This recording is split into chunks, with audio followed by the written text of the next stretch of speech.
예, 통일은 대박이다. 박근혜 대통령이 신년 기자회견에서 발언에 화제를 모은 말이죠. 하지만 북한의 경제 사정을 고려할 때 통일에 대한 부담이나 회의론도 만만치 않습니다. 네, 박 대통령의 발언으로 함께 주목받고 계신 분이죠. 통일은 대박이다의 저자인 중앙대 경영학과 신창민 명예교수, 또 북한 경제 전문가이시죠. 한국정책금융공사의 김영희 팀장 두 분 모시고 북한 경제 실상과 또 통일이 대박인 구체적인 이유들 들어보겠습니다. 안녕하세요. 네, 어서 오십시오. 네, 네, 안녕하십니까. 안녕하세요. 자, 교수님께 먼저 여쭐게요. 예. 박근혜 대통령 지난주 이제 신년 기자회견 처음으로 예. 했었는데 예. 통일은 대박이다. 예. 언론에 이게 그때 생중계가 됐었는데 예. 보셨습니까? 저는 중국에서 이 통일은 대박이다 이 책을 영문본으로 예. 이제 번역판을 만들고 있는 중이라서 예. 직접 듣지는 못해 나중에 이제 뉴스를 통해서 들었습니다. 그 소식을 들으셨군요. 예. 그러면 교수님께서 그 책을 지은 게 언제쯤이죠? 2012년. 2012년. 재작년. 뭐 얼마 되지 않았는데 박 대통령이 교수님의 책을 본 걸까요? 글쎄요, 보셨는지는 저는 잘 모르지요. 예. 그렇지만은 그 전서부터 이번 저 기자회견 말고 그 전에서부터 말씀하시는 게 그 흐름하고 같이 이렇게 가시더라고요. 그러니까 이게 참 분석을 많이 하시는구나. 예. 저는 그런 생각을 했는데 뭐 요새 갑자기 뭐 누가 써주니까 뭐 와서 읽은 거 아니냐 이런 얘기 하는데 그게 그렇게 나올 수가 없는 겁니다. 그렇습니까? 예. 깊은 연구, 깊은 분석을 하시고 예. 그러고 나오는 거죠. 자, 교수님. 교수님 연세도 있으신데 예. 자, 이 대박이란 말이 사실은 이제 청소년들 젊은 층에서 많이 맞죠. 그런데 그래서 고민을 많이 했습니다. 통일은 대박 이게 쓰셨거든요. 예. 이렇게 그 제목을 이렇게 만들게 된 뭐 배경 이유가 있습니까? 그렇게 정한 이유가? 예, 그렇습니다. 예. 이 비용인들이 많이 든다고 이제 걱정을 하는데 제가 이제 통일 그 편입 이득을 2007년에 국회 예산결산위원회 거기 이제 연구보고서에서 제가 이제 그걸 냈을 때 바로 이 내용이 지금 나온 이 내용이 거기 있는 겁니다. 2007년에. 그런데 다른 분들이 이제 그걸 안 보고 지금 뭐 통일 편익을 누가 뭐 연구를 했냐 안 했냐 이러고 따지는 분도 있는데.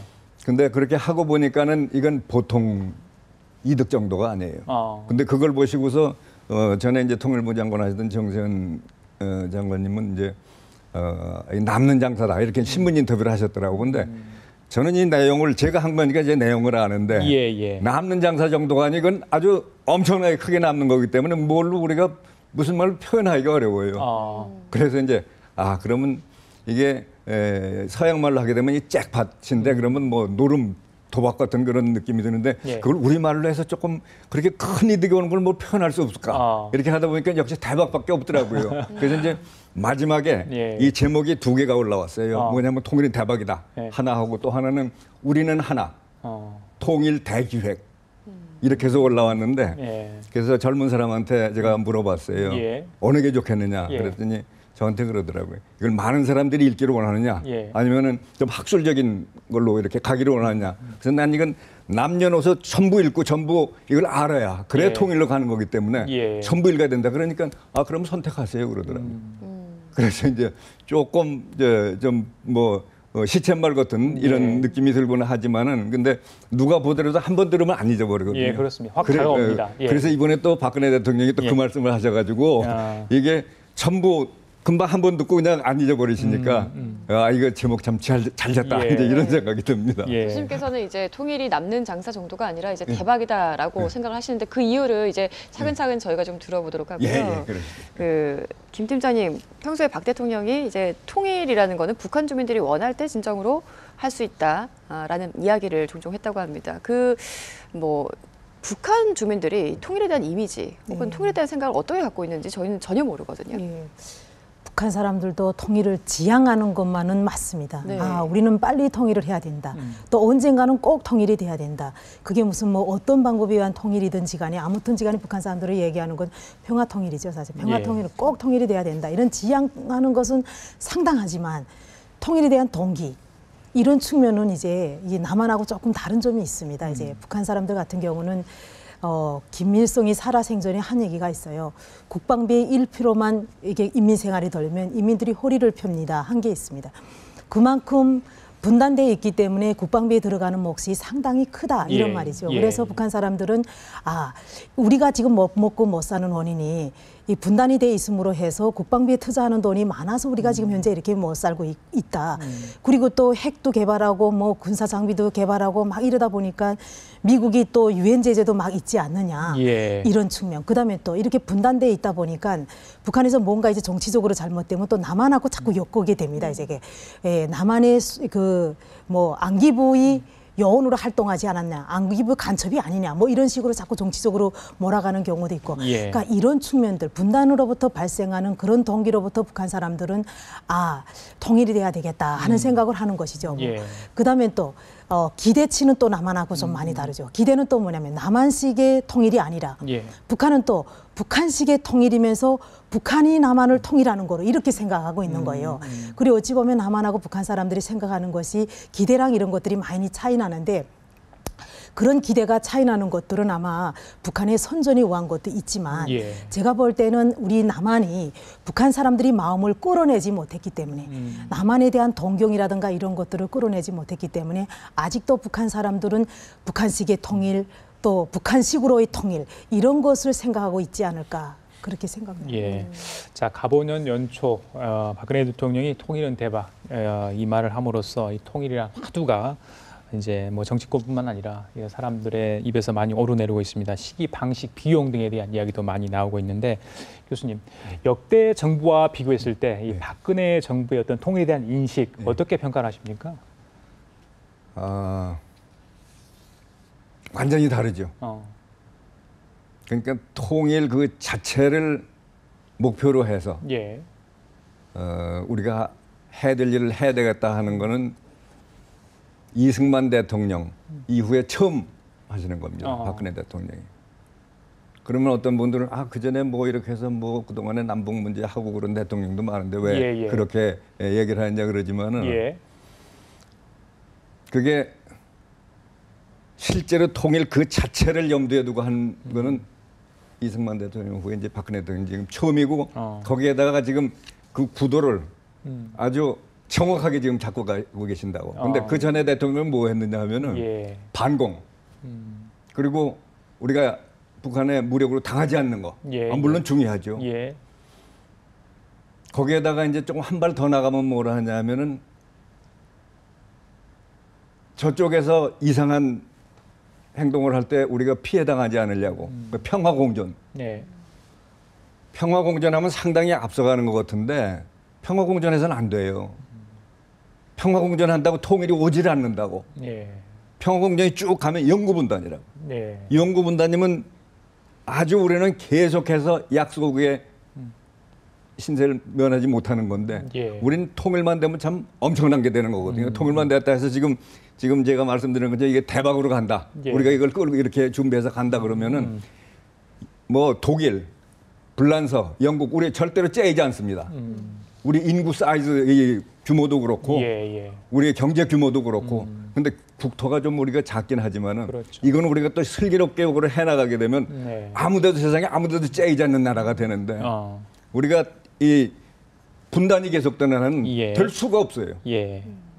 이걸 생각을 못하고 우선 편한 대로 뭐 평화공존 같은 얘기하는 사람은 저쪽 집권자를 위해서 하는 거예요. 그 사람은 평화공존만 되면 계속해서 쭉 자기 권력을 유지할 수 있으니까 우리가 그런 데까지 생각을 해야 되는데 그런데 박근혜 대통령은 통일 그 자체에다가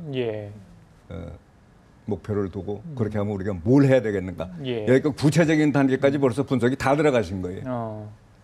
그런데 그렇게 하려면 이제 제일 첫 번서부터 우리 국민 정서가 지금 다른 데가 있으니까 한 반세기 이상 동안을 뭐 반공이나 얘기하고 이제 이러다가 말았으니까 대치 국면에서 이 냉전 상태에서 그러니까 그렇게 이제 풀어가기 시작을 하는데 참 지금 이 시점에서라도 박근혜 대통령 같은 분이 이제 나타나신 거가 우리한테는 참 다행이다. 저는 이렇게 생각을 합니다. 사실 통일하면은 북한의 경제 상황도 저희가 염두에 두지 않을 수가 없습니다. 김정은 제1위원장도 뭐 신년사에서 보면은 오히려 군사 쪽보다는 경제를 굉장히 많이 강조하더라고요. 실제 북한 경제는 어느 정도입니까? 북한이 이제 60년대부터 쭉 거슬러 올라와 보면 60년대 같은 경우는 이제 플러스 성장 한 17% 정도 이제 경제 성장률을 보이다가 최고점을 이뤘을 때가 70년대 정도 이제 최고점 27.9% 27% 정도 이렇게 예, 예. 경제 성장률을 보였는데 그러면서 80년대 들어와서 조금씩 하락하기 시작을 했습니다. 그러다가 90년대 들어오면서 북한이 아주 정말 북한에서는 경제난이라고 표현은 안 하죠. 사실은 여기 우리 예부세가 경제난이라 하고 북한은 예. 뭐 고난의 행군이라고 그렇죠. 표현을 했었는데 예, 예. 그때는 정말 마이너스 성장을 계속하고 그 지금에 와서 지금 플러스 성장으로 겨우 돌아섰는데 2012년도만 해도 겨우 그래도 1.2%밖에 안 됩니다. 근데 예. 북한이 이렇게 경제난이 오면서 북한의 계획경제 시스템이 완전히 거의 붕괴됐죠. 그러다 보니까 군수공업이라든가 제철 제강 이런 예. 중화공업 이런 것을 제외하고 북한의 모든 공장 기업소가 20에서 30% 정도 겨우 가동률을 보이고 있고요. 지방산업 공장들 같은 경우는 거의 가동을 못하고 폐쇄 상태에 있다고 볼 수가 있죠. 예. 그러다 보니까 공장 기업소가 이렇게 거의 못다시피 하니까 주민들에 대한 상품 공급이라든가 이런 것들이 국가 시스템에 대해서 진행되는 게 거의 없죠. 지금은 예, 예. 다 붕괴됐고. 예. 그러다 보니까 시장을 중심으로 해서 주민들이 살아가고 있는데 그 시장에 나온 물건도 중국 물건이 거의 80%를 차지하고 있습니다. 이거는 그만큼 북한 경제가 주민들이 필요한 생활 필수품을 보장하지 못한다고 있다는 예, 예. 반증이죠. 그만큼 북한 경제 상황이 90년대 중반부터 시작해서 지금까지 거의 20년 동안 예. 침체 상태에 있었다고 보면 됩니다. 그러니까 이렇게 너무 심각하다 보니까 김정은 정권 들어서 이 경제를 어떻게 하면 회생시킬까 해서 올해 신년사에서도 이 부분을 상당히 부각을 시켰다 이렇게 보였습니다. 예. 네. 자, 교수님 방금 뭐 팀장님 말씀하셨지만 뭐 우리나라와 비교할 수도 없을 정도인 것 같고요. 뭐 20, 30년 뒤져 있는 상황인 것 같은데 그보다 훨씬 더 좀 뒤져 있다고. 물론 이제 주민들 뭐 권력층이야 좀 살 수 있겠지만 그 안에 계신 분들은 정말 힘든 상황인데 통일에 대한 어떤 막연한 환상도 있을 수 있지만 자, 이런 북한의 어떤 경제난이 심각한데 만약에 통일이 됐을 때 우리나라가 떠안아야 할 부담이 너무 크지 않는가 이런 비판이 있거든요. 거기들은 어떻게 생각하십니까? 예, 그렇게들 생각을 예. 하시니까 통일 얘기하면은 뭐 그럼 우리 민족인데 해야지 얘기하다가 끝에 가서는 실리적인 면으로 돌아가니까 이거 부담되지 않나 해서 예, 예. 슬며시 이제 빠진다고요. 그렇습니다. 이게 예. 지금 우리 정서였어요. 예. 그런데 사실은 그게 아니거든요. 이게 부담이 아니고 예, 예. 이제 이 제목에 얘기하는 것처럼 엄청난 이득이 오는 건데 예. 그러면 실제적으로 부담은 어떻게 되느냐? 예. 그 남북 소득 조정 기간을 걸쳐서 매년 자기 소득의 1%만 예. 세금으로 부담하면 나머지는 다 해결되는 거고 그리고 1% 부담하면은 그냥 1%만 돌아오냐면은 매년 경제 성장 11%라는 어마어마한 게 나오는 거기 때문에 예. 세상에 남는 장사 쓰고 이런 남는 장사가 없는 거고 이거 일단 그러니까 정말 대박이 되는 건데 소득에 대한 어떤 그거- 부담은 있는 건 맞네요. 그러면. 아니 예. 세상에 아무것도 안 하고서 그냥 뭐 이득이 오는 수가 있어요. 그렇게 큰 이득이 오려면은 예. 뭘 해야 네, 되는데 조금만 투자해도 더 큰 이득을 얻을 수 있다. 그렇죠. 예, 그런데 예. 그게 맨 처음에 부담 자체가 너무 힘겨우면 못 하는 건데 예. 자기 소득의 1%니까 그러니까 10,000원 소득이 있는 사람이 100원짜리 동전 하나 내는 겁니다. 쉽게 얘기하자면 예. 그것도 못 하고 통일이 거저오길 바란다 그러면은 그거는 그 심표가 좀 잘못된 거고. 예. 교수님 그러니까, 어제 예. 그런데 이제 민주당 김한길 대표가 신년 기자회견에서 예. 자, 급변 사태로 생긴 어떤 흡수통일 예. 이거는 재앙일 수도 있다 이런 이야기를 맞습니다. 했거든요. 그 김한길 대표님도 네. 아주 정확하게 보시는 건데. 그렇습니까? 예. 이걸 제대로 준비해가면 정말 대박이 되는 건 틀림없는데 예. 이런 식으로 하다가 이렇게 되면 큰일 난다. 아주 정확하게 보신 예. 겁니다. 이게 지금 저쪽은 우리가 아까 말씀드린 우리가 착각을 하는 게 저쪽에 있는 북한 주민들이 우리 편이라고 지금 생각한다고. 우리 척이에요. 일이 일어나면 우리나라 총으로 쏴 죽일 사람들인데 근데 저 사람들 마음이 우리 쪽으로 같이 호흡하는 쪽으로 와 있을 때 통일이 돼야 그래야 우리 같이 협력해가지고 같이 크게 일어나는 거고 예. 우리는 매년 11%의 그 경제 성장 저쪽은 저렇게 굶는 그런 상황에서부터 아주 뭐 대단한 이런 상으로 올라갈 수 있는 거가 예. 그 될 수 있는 게 저쪽 주민들의 생각이 우리 같이 살았으면 좋겠다 하는 생각이 있을 때 통일이 돼. 지금 만일 통일이 금방 된다. 그러면은 저 북한이 솔직하게 얘기해서 저 중국으로 넘어갈지 아니면은 뭐 전부 게릴라처럼 빨치산 해가지고 어떻게 다 산속으로 이거 모르는 거라고요. 예. 그러니까 우리가 먼저 해놓고 난 다음에 하자. 그러니까 김한길 대표님의 그 의중으로 잘 읽어야 된다. 뭐냐 하면은 그러기 때문에 우리가 통일을 위해서 준비를 해야 된다. 그 말씀을 하신 거예요. 예. 근데 좀 이제 아무래도 국민들 가운데서는 좀 우려하시는 분들이 많은 것 그렇죠, 같아서 그렇습니다. 아무래도 초기 통일 비용은 꽤 많이 들 거란 말이죠. 근데 어떤 그 우리 국민들이 아까 1%라고 말씀하셨는데 어느 정도의 정확한 금액을 그리고 언제까지 좀 부담을 해야 하는지 그런 어떤 정확한 산출 근거라는 게 있습니까? 네, 그게 그러니까 저는 이제 이걸 한 거를 이 통일 비용인이 들어가는 거를 이제 접근하는 방법이 크게 봐서 두 가지라고 한다면은 네. 하나는 하나하나 필요한 거 전부 이렇게 생각해서 전부 합산하는 거. 네. 이것도 한 가지 방법이고 제가 하는 거는 이 거시경제 모형을 전체를 놓고 이거는 개인 기업하는 게 아니기 때문에 국가 경제는 또 다른 겁니다. 예. 그래서 그쪽 틀을 가지고서 이제 해가지고 했을 때 그게 들어가는 비용이라는 게 지금 말씀드린 것처럼 각자 개인이 부담하는 거는 1%, 10년 동안 해서 끝나는 거예요. 예. 그리고 그 과정에서 급변 사태 때 들어가는 비용이라든지 혹은 이 남북 간에 이제 통일이 되면은 전부 일원화시켜야 될 거 아니겠어요?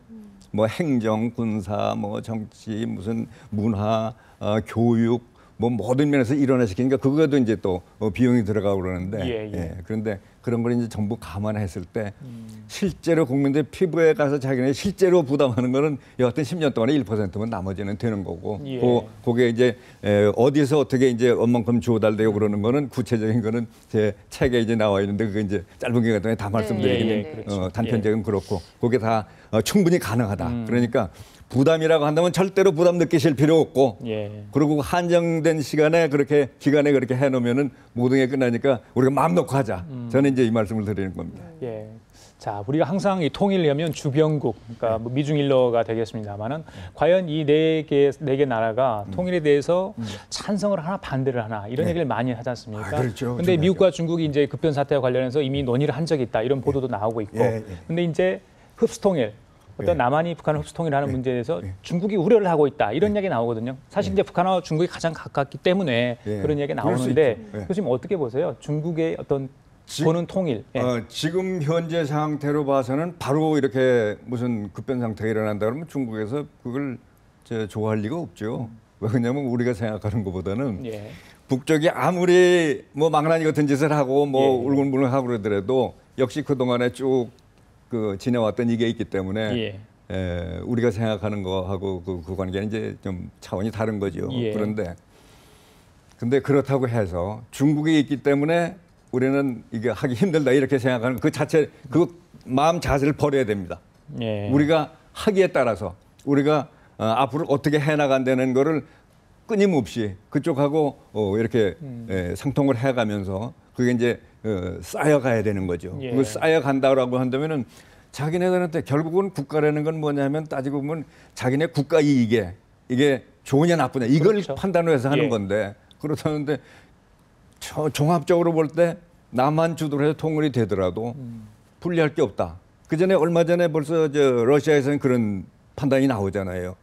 사실은 러시아는 뭐예요? 저쪽 김일성 저기 해가지고 우리 남침했던 바로 우리 반대편에 있던 그쪽에서까지 그렇게 되는데 중국도 역시 마찬가지로 우리가 하기에 달려 있다. 그러니까 절대로 포기하지 말라. 그리고 아주 독일의 경우에는 그냥 내놓고 다 반대했잖아요. 그 열강들이. 그런데도 통일했다고. 근데 우리는 내놓고 저거 안 되겠어 막아야 돼 이렇게 내놓고 반대하는 데는 없다고 최소한도. 그러면 그렇게 돼 있는데도 못한다라고 한다면 우리는 할 얘기가 없는 거죠. 우리는 해나갈 수가 있다고요.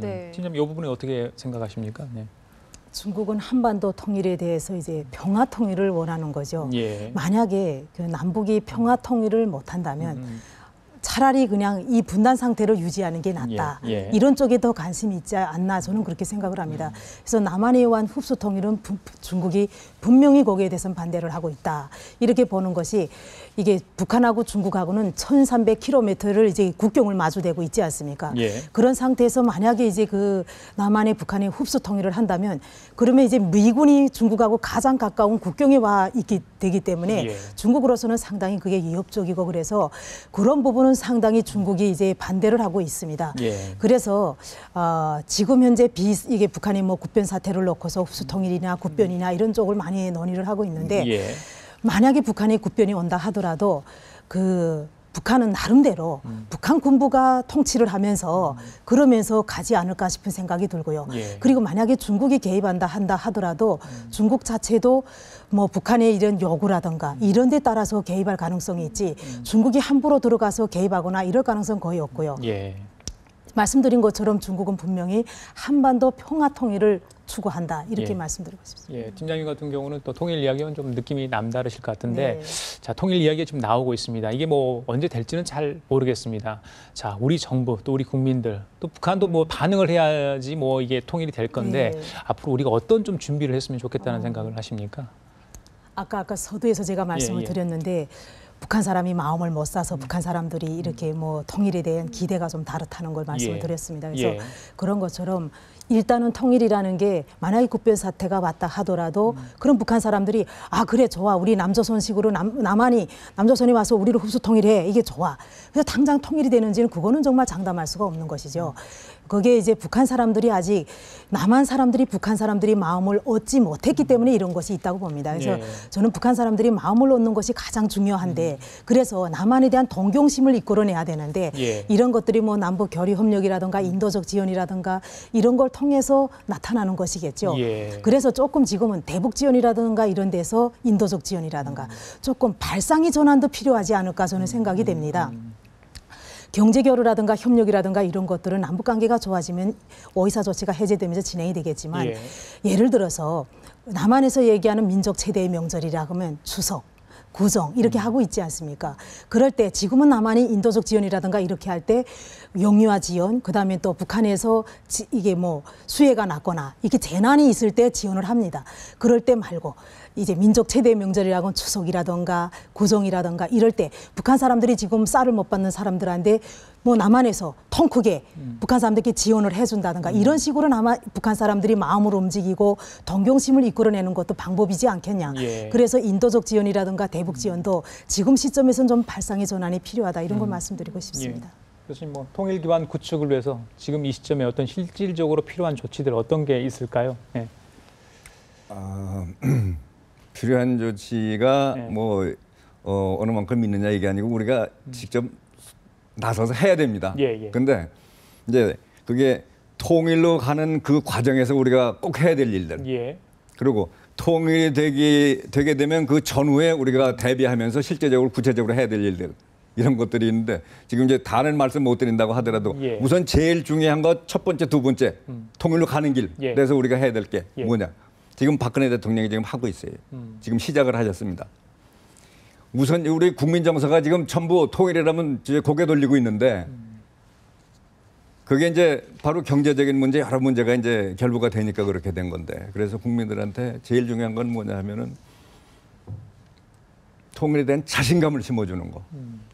그러려면은 그냥 우리가 통일을 해야 된다. 같은 민족이니까 통일해야 된다. 이거 가지고서는 지금 안 되는 거고 조금 예. 더 구체적으로 우리가 통일을 하게 되면 과연 얼마나 부담이 되고 얼마나 이득이 되는가 이렇게 해서 이게 국민들한테 전부 납득이 되도록 그래서 통일에 대한 자신감 제가 이제 책을 쓴 목적도 그렇고 예. 지금 박근혜 대통령이 통일은 대박이다 말씀하신 것도 국민들한테 자신감을 심어주기 위해서 전부 외면하고 있는 거를 전부 그 생각을 끌어모아서 자신감을 가지고 같이 나가자 예. 하는 이걸 한 게 제일 첫 번째 단계인데 국민적인 공감대 형성이 제일 첫 번째입니다. 예. 그거 없이는 통일 안 되는 거예요. 그렇죠. 예. 예. 네. 이 세상에 우리 통일을 할 사람은 우리들인데 우리뿐인데 우리 생각이 각각 나눠져 있으면 안 되는 거거든. 그러니까 예. 이 국민적인 공감대 형성이 첫 번째 단계고 예. 그 바로 다음에 뭐냐면 바로 우리 김 박사님 말씀하셨지만은 북한 주민들의 민심 그분들 생각이 우리도 저 사람들하고 같이 살았으면 이 생각이 들도록 우리가 실제로 만들어야 된다고. 그래 지금 박근혜 대통령이 이 통일은 북한 주민들 생각에 따라서 이제 오는 거다. 아주 축약을 해서 말씀하셨는데 예. 제 책의 후반부가 바로 그겁니다.